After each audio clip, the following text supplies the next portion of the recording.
জ্বালানি তেলের দাম বাড়ানো হলে তাৎক্ষণিক হরতালের ডাক দেওয়া হবে বলে হুঁশিয়ারি দিয়েছেন বিএনপি নেতারা।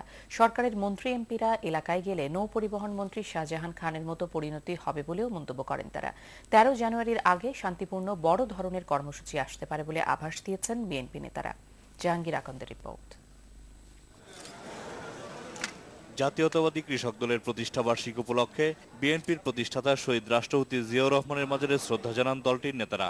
পরে বিএনপি স্থায়ী কমিটির সদস্য আসম হান্নান শাহ সাংবাদিকদের বলেন, দুদফা বিশ্ব ইজতেমা এবং ও লেভেল পরীক্ষার কথা চিন্তা করে আন্দোলনের কর্মসূচি নির্ণয় করা হচ্ছে।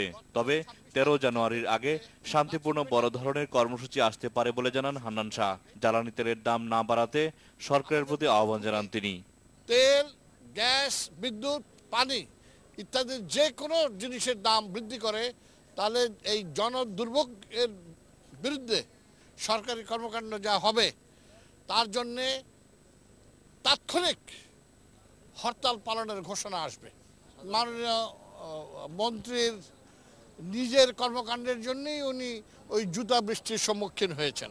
আমার মনে হয় বর্তমান সরকারের মন্ত্রীরা যদি এলাকায় যান তবে অনেকেই জনাব শাহজাহান খানের ভাগ্য বরণ করতে হবে। এদিকে বিএনপির ভারপ্রাপ্ত মহাসচিব মির্জা ফখরুল ইসলাম আলমগীরের মুক্তির দাবিতে জাতীয় প্রেস ক্লাবের সামনে অবস্থান কর্মসূচি পালন করা হয়। কর্মসূচি থেকে অবিলম্বে মির্জা ফখরুল ইসলাম আলমগীর সহ বন্দী নেতাদের মুক্তির দাবি জানান বিরোধী দলীয় চিফ হুইপ।